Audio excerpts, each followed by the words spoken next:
家好，欢迎来到我们哲一家。今天我跟哲爸刚好有个事情到台南来，所以我们就打算做一个快闪台南的计划。所以我现在在台南高铁站，然后我们带大家去看 ZK 林系的新干线，然后快闪牛肉汤，就这样，走吧。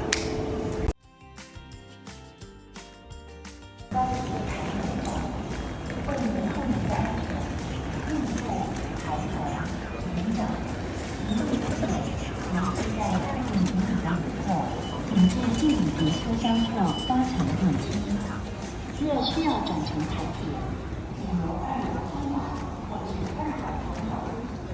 转乘公车或高铁快速车厢，请至2号出口。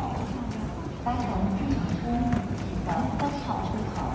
列车柜台第3号出口。欢迎下车。Please hold the handrail and your personal belongings.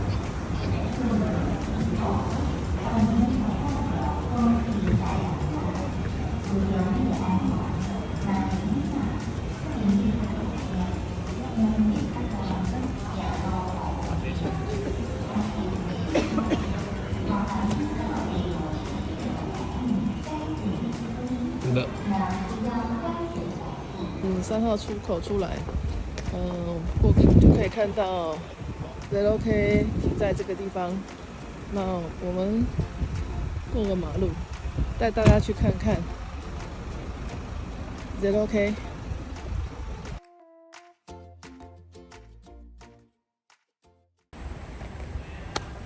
我们先到了这个地方，叫做花魁花园。那它最主要陈列的是ZK， 也就是新干线零系。那新干线零系可以讲是全球高速铁路的元祖，也是日本新干线的元祖第一台列车，所以叫零系，从它开始。那零系呢，在日本本土以外，海外只有2个地方有实车陈列。第一台就是在大英铁路博物馆，在英国。那第2台呢，就是这一台，台湾的这一台。这是当初台湾要建造高铁的时候呢 ，JR 西日本将这台零系的新干线呢赠送给我们，作为限界测量车的功能，所以我们就得到了这一台非常非常珍贵的宝藏。再来，我们来看看它的一些细节。走。这台花魁车呢，本来呢，其实在2019年之前呢，它是停在新竹的6家高铁基地里面。其实那时候我在好几年前的时候有带一个小车去看过，那时候其实它的状况非常不好，就非常斑驳。不过在那里陈列的时候，可以看到一个很特别的东西，也是大家一直非常有疑问的东西。新干线的车头像飞机的雷达在里面，它里面到底是什么？在6家陈列的时候，它就把它打开。那时候就看到里面是什么？里面其实它是个拖车钩，打开以后它往下，然后就可以让上一台车拖引它。那其实这台车在台湾的时候，它是需要去做一些限界的测试。那限界测试是什么？来，我先看。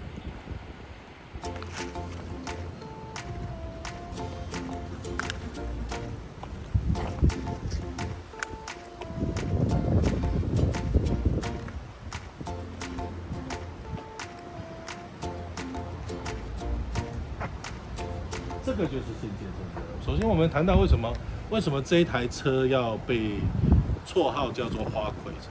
我们知道日本的那个艺妓，在花街里面的艺妓最出名的叫花魁，花魁身上就会有很多发簪，一根一根的。那所以这身上这个部分，像不像是一根一根凸出来的？这个就让它的发簪被凸出来。那其实这个东西，这些探针最主要是测量。包括隧道啊、路界旁边跟车子本身的界限是不是够的？因为我们知道建好了，有可能你肉眼是看不到的，但是呢，你必须要用实际车子，你又不可能说直接弄一台实际的车子去做，所以他们这一台限界测量车，它主要的功能就是先在实际的新车要经过的时候，先跑过一遍，把所有的路线上面所有的障碍物都做一次测试，这是它最主要的功能。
500多，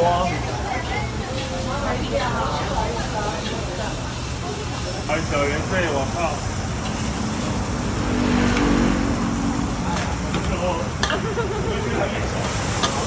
我觉得是最难。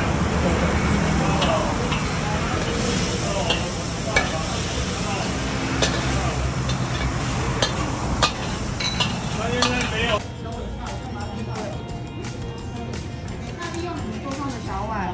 里面放一点姜丝跟酱油膏，这蘸牛肉部分。他先喝一口原味，要一点香气来加这支米酒。自己有开车，自己要干嘛？一点点就好了。好，那要一点甜味可以加一点醋，两样子一样加就好了。很辣吗？跟辣妹一样辣。有你辣，对不对？